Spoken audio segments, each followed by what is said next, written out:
This clip is brought to you by SaveWithConrad.com.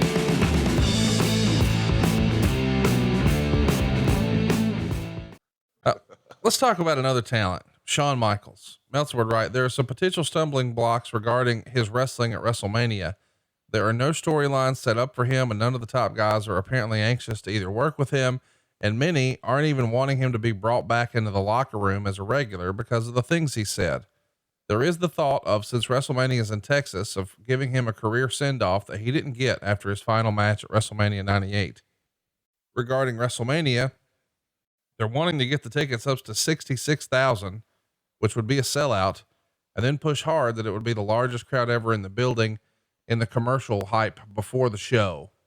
So we know WrestleMania X7, WrestleMania 17 is going to be the biggest and arguably the best WrestleMania ever. I think WrestleMania 17, Con, I'm sorry to interrupt you, is from start to finish the very best WrestleMania that I ever worked. There were other shows that had great matches on them that I love calling. You know, WrestleMania 13 with Austin and Brett, piece of art.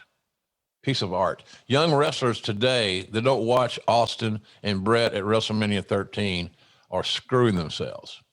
You're not investing in your own career by not watching the great matches from legendary talents, because it's all about the storytelling.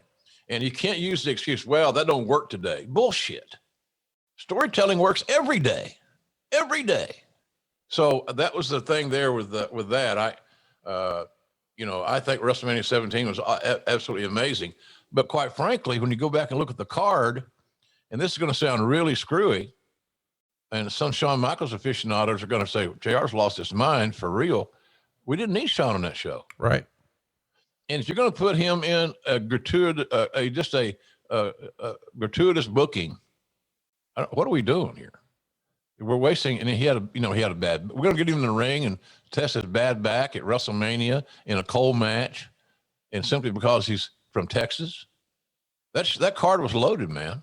That card was loaded. So we really didn't need Shawn there, but we're going to need him later on. And later on we got him.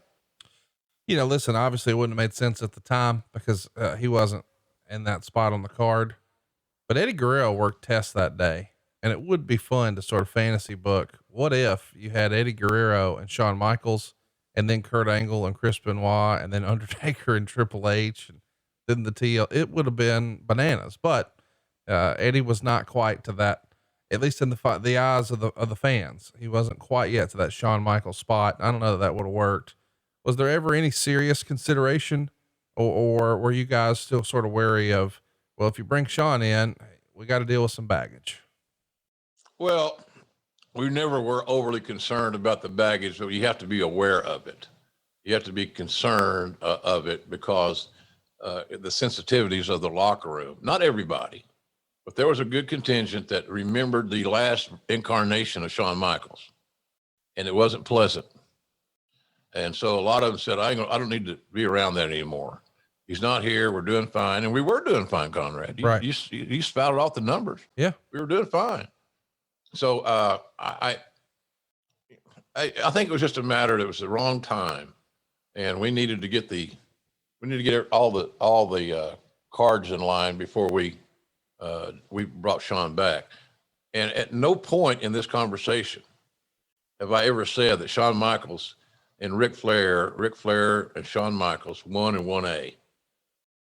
That's how good he is. Right. That's about I can't praise a talent any more than comparing them to Ric Flair. Right. Okay. Sorry. That's me. Longevity, babyface, heel, big match performances, durability, all those things, Nate had. And a great psychology, all the things you look for. And by the way, Rick was pretty damn reliable. I don't remember Flair ever no-showing an event. No. Really? I mean, he's an old school guy. He's Vern Gagne educated. He went through the territories and all that, earned his spot where the NWA trusted him because he was reliable, by the way. And so there you go. Somebody asked me last night or the other day, whenever it was, on our Zoom call we did. Yeah, we did an ad-free shows, Ask JR Anything. Yeah, it was great. I really enjoyed it. Really good people on there. A young lady got on there and said she came to our last AEW pay-per-view and flew here from Alaska. Brandy, come on. Yeah, that's awesome. That is awesome. I was very, very impressed. Well, the next time you do that, try to reach out and get a hold of me, and maybe we can take a picture or something. You know, that's impressive to me. It is. So it ain't like she drove down from, St. Augustine. Right. She was, that's a pretty good hike. By the way, the weather right now it's cooler this morning here in Jacksonville. It was 35 when I got out of bed. 35. I had turned my heater on for the first time since I've lived here. It's probably colder there than Oklahoma, huh? Yeah, it's about the same. It's colder than hell. But it's beautiful still. Blue skies. Still the beach is still there. The waves are still coming in. They're going out. It's all great. But anyway, Shawn Michaels' question was we didn't need Shawn on that card, and we needed to also make sure we had the table set. And it would not be fair to him to book him in a cold match. Right. Simply because he's available. Where's he going to fit? How much time are you going to give him? He's going to want 15, 20 minutes. He's going to want to work with a guy that can really go, and we had nothing set up for him. So, and again, I revert back to the fact that I thought that show ended up pretty good, and the WrestleMania 17, and we didn't really need Shawn on that show. Let's talk a little bit about the media call you did on December 7th. You would be asked about Scott Hall and Juventud Guerrera, who had been making news over on the other channel. And you said the company had no interest in them. Of course, they would both wind up with the company. Yeah. Later on though, Conrad, it's Sure. not like I was bullshitting and lying on the fucking conference call. You see what I'm saying? And I was questioned about that. I was not, and we were not looking at either of those two guys in a serious way. So just throw that in there. You ain't got to get hot about it. I am hot about it because it infers that I bullshitted and lied my way through a fucking conference call. That's better headlines, for God's sake. Oh, yeah, he worked us. You think JR was being honest?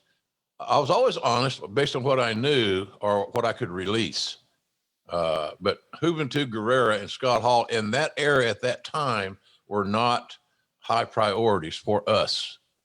And because of their issues. There we go. Called substance abuse. I said it many times on this show. What's the number one quality I look for in signing a talent? Reliability. Yep. If you don't know they're going to show up or what shape they're going to show up in, or their attitude or their demeanor, or they're going to be faced with depression, or are they jonesing for something else, then that's not reliability. So that's the story on that deal. Both those guys, hey, I never said any in this diatribe that they weren't good talents. Right. Scott Hall's one of the smartest guys I've ever met in the wrestling business, and very, very talented. I'm shocked that he's not involved in somebody's writing process or just suggesting ideas. He's very observant and very perceptive. Juventud, I don't know well whatsoever, but I watched a lot of his work, especially in WCW, where he and his other compadres were featured a lot. But both those guys are very talented. It's just that we were not prepared at that time to deal with those potential issues that both those guys had established for themselves, unfortunately, and bring them into the locker room. So there. Hey, it's Conrad Thompson. Thanks for checking out the podcast here on YouTube. Be sure to hit the subscribe button and the notifications bell so you get a notice anytime we upload some new content. And go save yourself some money right now. If you're in a 30-year loan or you have credit card debt, it's not a matter of if I can save you money. It's a matter of how much. Find out right now for free at SaveWithConrad.com.